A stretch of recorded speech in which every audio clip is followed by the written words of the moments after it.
सबसे पहले आज हम आपको ये बताएंगे कि कैसे मुस्लिम वोटों की राजनीति ने माफिया डॉन मुख्तार अंसारी को गरीबों का मसीहा बना दिया और आज भी हमारे देश में मुख्तार अंसारी की मौत पर कुछ विपक्षी नेताओं को बहुत पीड़ा हो रही है, दर्द हो रही है, वो आंसू बहा रहे हैं और ये विपक्षी नेता उस मुख्तार अंसारी के लिए इंसाफ की दुआएं कर रहे हैं जिसने न जाने कितने परिवारों को बर्बाद कर दिया, जो हमारे लोकतंत्र का भी कई दशकों तक खुलेआम मजाक बनाता रहा। लेकिन इसके बावजूद आज मुख्तार अंसारी की मौत पर कुछ लोग आंसू भी बहा रहे हैं और असदुद्दीन ओवैसी ने तो मुख्तार अंसारी को एक शहीद बताया है। पहले सुनिए आप।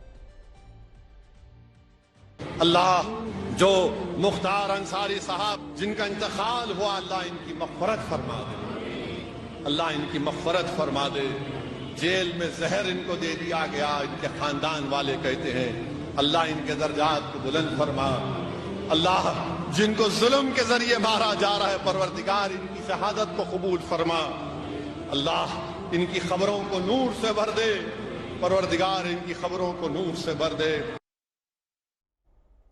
तो मुख्तार अंसारी जैसे खतरनाक डॉन, खतरनाक अपराधी जिनके ऊपर खून के धब्बे लगे हुए थे, जिन्होंने न जाने कितने परिवारों को हमेशा के लिए बर्बाद कर दिया और जिनके डर के साए में न जाने कितने लाखों लोग अपनी जिंदगी जी रहे थे, ऐसे लोगों के लिए भी हमारे देश में कुछ नेता आंसू बहा रहे हैं। अब ये जो सारे लोग मुख्तार अंसारी को शहीद बता रहे हैं, उनके लिए आंसू बहा रहे हैं। आज हम उन तमाम लोगों को उत्तर प्रदेश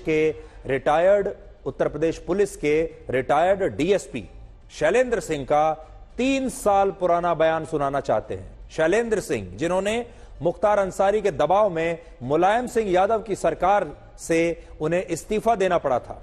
मुलायम सिंह यादव की सरकार ने मुख्तार अंसारी के दबाव में आकर इस पुलिस अधिकारी से इस्तीफा ले लिया था, इस्तीफा देने पर मजबूर कर दिया था। आज जब आप इस पूर्व डीएसपी का बयान सुनेंगे, इनके आंसुओं को देखेंगे, तो आपको यह पता चलेगा कि मुख्तार अंसारी ने कितने पाप किए थे और उसे शहीद कहना असल में हमारे असली शहीदों का कितना बड़ा अपमान है। और यह सोचिए हमारी पुलिस फोर्स का कितना बड़ा अपमान है। हमारी पुलिस फोर्स में जो हमारे बहादुर सिपाही हैं, जो हमारे बहादुर सोल्जर्स हैं, उनका कितना बड़ा अपमान है। पहले आप इस डीएसपी की बात सुनिए। 20 साल का समय बहुत बड़ा समय होता है। 2004 जनवरी की बात थी, आज अप्रैल 2024 है और इस 20 साल में हमने और हमारे परिवार ने जो देखा वो केवल हम लोग जानते हैं। ये तिल तिल करके नहीं मरना कहते हैं, तो उस तरह ये मरा है। ये 3 साल से जो पिछले जब से पंजाब से आया, अब इसकी दुर्गति में देखता था, तो जो किया था वो सामने आया और मुझे इस बात की रिलीफ है कि भगवान के घर देर है अंधेर नहीं है। स्वाभाविक है कि 17 साल हम लोग का कीमती समय जब बर्बाद होता है ना, कोई नहीं पूछता है किस परिस्थिति में हम लोग जीते हैं।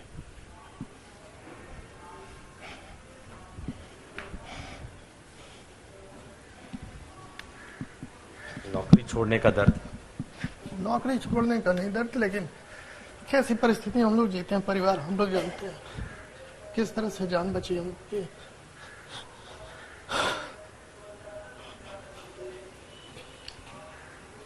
आज भी खौफ रहता है? खौफ की बात नहीं है, जब जिस राह पे चले हैं तो अब डरने की जरूरत नहीं है। ऊपर वाला जब तक रखेगा रखेंगे, डर नहीं लगता, लेकिन परेशान होता परिवार को, तकलीफ होती है। कितनी नौकरी बची थी जो आप करते? मेरे को अभी 10 साल भी नहीं हुई थी, ये तो मेरी कम से कम 20 से 21 साल मेरी सर्विस थी। कभी किसी नेता ने, कभी किसी बड़े नेता ने आपकी सुध ली कि आखिर आपने ऐसा क्यों किया? जी, माननीय योगी जी ने तुरंत फोन किया था मेरे परिवार को, मैं तो जेल में था और उन्होंने खबर ली थी, कहा था मैं आऊंगा तो न्याय करूंगा, आज किया उन्होंने। अभी जिन्हें आपने सुना, ये उत्तर प्रदेश के पुलिस के पूर्व डीएसपी हैं और इन्होंने मुख्तार अंसारी को स्पेशल ट्रीटमेंट देने से इनकार कर दिया था और इसीलिए मुख्तार अंसारी ने इनकी नौकरी ले ली। मुख्तार अंसारी के दबाव में उस समय मुलायम सिंह यादव की सरकार में इन्हें अपनी नौकरी छोड़नी पड़ी, इस्तीफा देना पड़ा। बहादुर पुलिस वालों की ये हालत कर दी गई थी एक जमाने में। जो बहादुर पुलिस वाले थे, जो कानून के रखवाले थे, जो पुलिस में भर्ती के दौरान ये शपथ लेते थे कि वो जनता की सेवा करेंगे, ऐसे लोगों को जो ये कहते थे कि हम सरकारी नौकर हैं, हम पब्लिक सर्वेंट हैं, आपने सुना होगा पुलिस वाले भी कहते हैं हम पब्लिक सर्वेंट हैं, यानी हम जनता की सेवा करने के लिए हैं, जनता की नौकरी करते हैं, ऐसे लोगों को भी मुख्तार अंसारी का नौकर बनाकर रख दिया गया था। उस समय के बड़े बड़े नेता और सरकारें चाहती थीं कि ये पुलिस वाले मुख्तार अंसारी के नौकर की तरह रहें। सोचिए हमारे देश की राजनीति कैसी हो गई कि आज मुख्तार अंसारी के इस अत्याचार की कोई बात नहीं कर रहा, इस डीएसपी के आंसुओं की कोई बात नहीं कर रहा, जबकि मुख्तार अंसारी ने शैलेंद्र सिंह जैसे न जाने कितने लोगों की जिंदगियां बर्बाद कर दी। और हैरानी की बात यह है कि शैलेंद्र सिंह के मामले में तो उस समय की मुलायम सिंह यादव की सरकार अपने पुलिस अफसर के साथ नहीं बल्कि एक डॉन के साथ खड़ी हुई थी और उसे बचाने के लिए उसने एड़ी चोटी का जोर लगा दिया था। शैलेंद्र सिंह की गलती सिर्फ इतनी थी कि वो बाकी पुलिसकर्मियों की तरह मुख्तार अंसारी के सामने घुटने टेकने के लिए तैयार नहीं थे और वर्ष 2004 में उन्होंने वाराणसी में एसटीएफ का चीफ रहते हुए मुख्तार अंसारी के ठिकाने पर रेड मारी और उसके पास से एक लाइट मशीन गन बरामद की। और इस मामले में तब शैलेंद्र सिंह ने निडर होकर मुख्तार अंसारी के खिलाफ आतंकवाद की धाराओं में पोटा कानून के तहत कार्रवाई करने का फैसला किया था, बहादुरी दिखाई थी, जो सही था वही किया था, इसी को कहते हैं न्याय। और जब पुलिस वाला अपना कर्तव्य निभाता है तो क्या होता है देखिए। लेकिन आरोप यह लगता है कि पुलिस मुलायम सिंह यादव की सरकार ने शैलेंद्र सिंह पर दबाव बनाया कि वो उस मुकदमे की विवेचना से मुख्तार अंसारी का नाम हटा दें, और जब शैलेंद्र सिंह ने ऐसा नहीं किया तो उन्हें नौकरी से इस्तीफा देने के लिए 15 दिन का समय दिया गया और उन्हें कई धमकियां दी गई जान से मारने की। उनके परिवार की जान खतरे में आ गई, उनकी जान खतरे में आ गई और इसके बाद शैलेंद्र सिंह को अपनी नौकरी छोड़नी पड़ी। और बाद में एक और मामले में शैलेंद्र सिंह को ही गिरफ्तार करके जेल भेज दिया गया। और सोचिए ये सब मुलायम सिंह यादव ने इसलिए किया क्योंकि उन्हें मुस्लिम वोटों की राजनीति करनी थी और वो मुख्तार अंसारी को इन मुस्लिम वोटों का, इन मुसलमानों का पोस्टर बॉय बनाना चाहते थे और मानते भी थे। और आज भी हमारे देश के विपक्षी नेता यही कह रहे हैं कि उन्होंने मुख्तार अंसारी को शहीद बता दिया है।